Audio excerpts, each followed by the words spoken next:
So let's talk about retirement savings and are Americans prepared to actually retire? The weird thing is this article mentions that only 38% of investors believe in having a retirement goal, like having a target to go for. What are the other 62% planning on doing? Just randomly like figuring it out, winging it? Maybe they don't expect to live too long. I mean, I don't know, but I definitely believe in goal setting and having a plan and knowing how much money you need to live off of in your retirement years. Plus, how many years will that be? For a lot of people, it's 25 to 30 years of their life, and you need to have money put aside for that. Now, this right here, I think is crazy. 42% of people think that between $1 and $2 million is going to be enough for retirement. Let's just do a little quick math, okay? Let's just say 2 million to be on the safe side. If you have $2 million and you get a 4% return on that investment every single year to live off of, that's $80,000 a year. And if you have a paid off house, if you have a paid off car, if you don't vacation too much, if you don't have too many grandchildren, you don't have too many kids, then I guess you could live off of that, as long as you're not on the coastlines, you're not in some, super expensive neighborhood. And if you take a step back, $80,000 a year seems like a pretty good number to live off of, but you have to really start calculating the health costs, because that's how people, get financially ruined. Having a plan is one thing, but having an emergency plan, that's really where it's at. And earning a 4% return is a modest return. It's a pretty safe bet, but you can get more, and that just comes with a higher risk. Also, you can get less, but frankly, if you just take that money and put it into a high yield savings account, you'll probably get close to 5% nowadays. Just a couple of years ago though, you'd get less than 0.5%. So you have to keep moving around the investment into the best strategies. But this is Florida Real Estate TV, so let's talk about what real estate looks like with this kind of money. Because if you have $2 million, you can control a lot more than $2 million worth of real estate. If you're gonna do a 25% down payment, you can probably acquire about, let's call it $7 to $8 million worth of real estate. And what kind of cash flow can you start spitting out from that property? And then, not to mention, the appreciation over that 25-year period. That's like the icing on the cake, but it kind of ends up being more of the cake, meaning it's like the biggest part of it, right? You get way more appreciation, even if you buy at a high time. If you wait 25 years, you're set. You're not gonna have to worry about any of that in your later years. You're gonna have so much assets. Plus, if you put $2 million down and you buy a property, know that the rents are gonna keep going up. That's usually what tends to happen.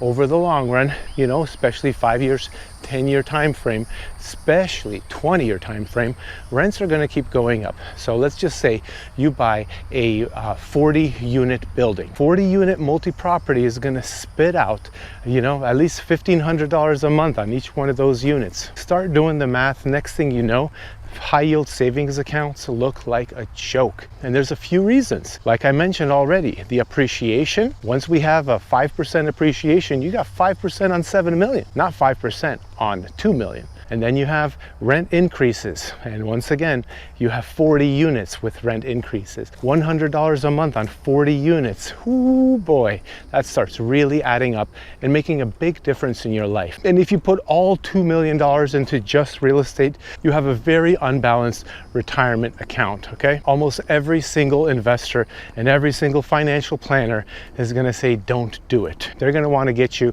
into, IRAs and stocks and maybe even crypto. Look, investors 55 years and older are worried most about basic living expenses in their retirement years. 83% of them are worried about basic living expenses. Mortgage, food, insurance, health insurance, car insurance. 58% of them are worried about health and medical expenses. And rightfully so. We are a very sick country, and the cost of medicine is just absurd and through the roof. And this one here on the list, which is the next one, 39%, kind of surprised me. It said people worried about their mental health. I'm just a little surprised about that, but You know, if I start thinking about it, it shouldn't surprise me actually. It's just that I think it's one generation too early. Maybe the next generation after me, they might be, because I'm 45, so I'm 10 years away from, you know, that 55 group. But the younger generation, 25 years younger than me, I could see them worrying about mental health expenses. So let's go over a little bit about a proper strategy, in my opinion, if you're going to be putting money away into a retirement account. If you're one of those, you know, 38% that think it's a good idea to have a plan, here's something that I would recommend, and I'm not giving you financial advice. I'm just telling you what I think would work, and so far it's worked for me. Instead of putting money into a 401k or into an IRA, put money into real estate. Get yourself a duplex, rent it out.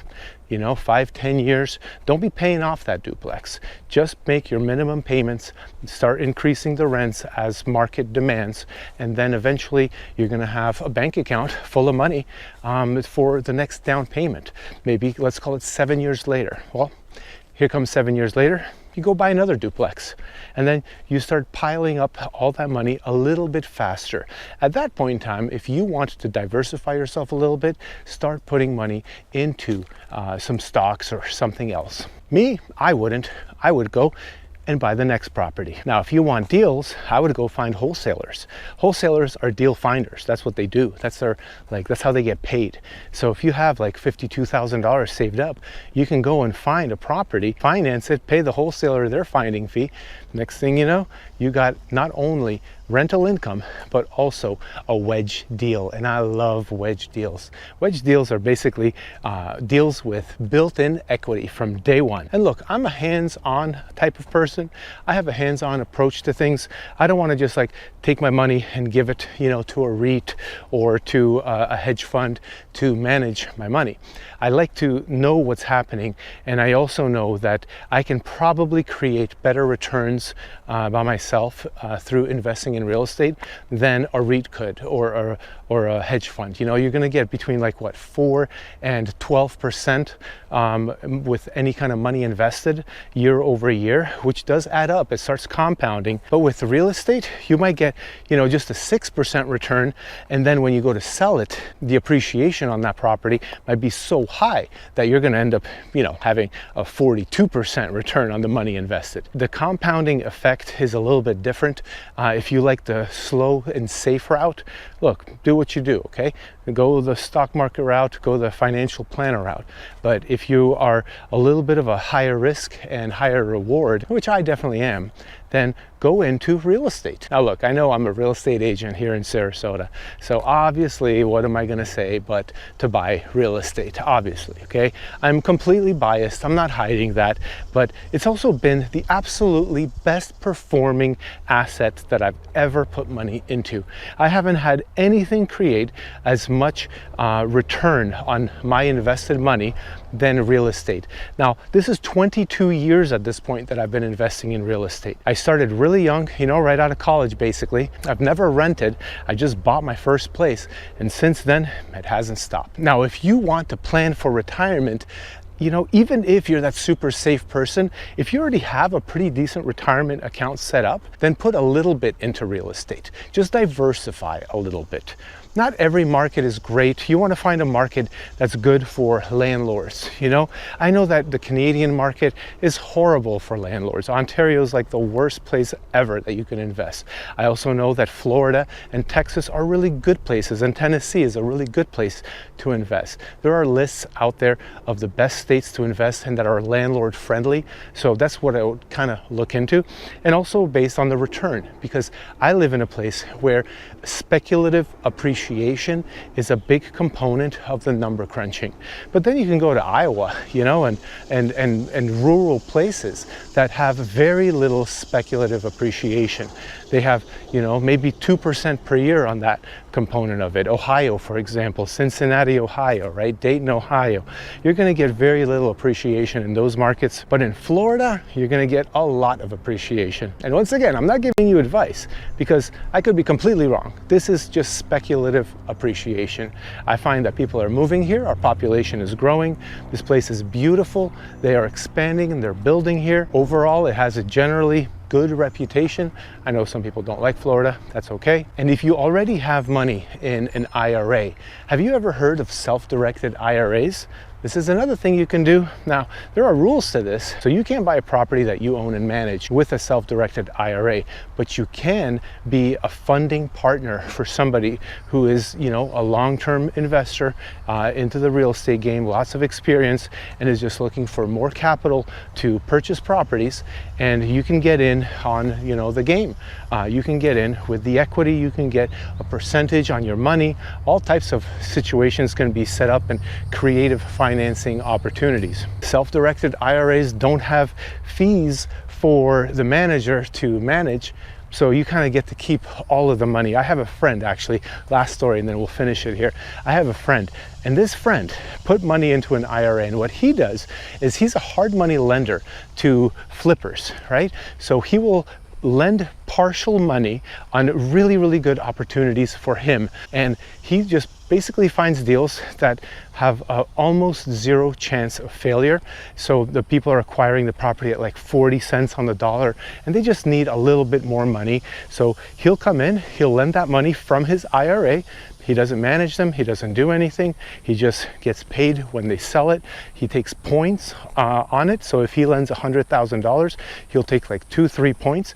$2,000-$3,000 right off the top, goes right into your IRA, and then he takes 10-11% on interest. So if it's 12%, it's about 1% per month. That's another $1,000 per month.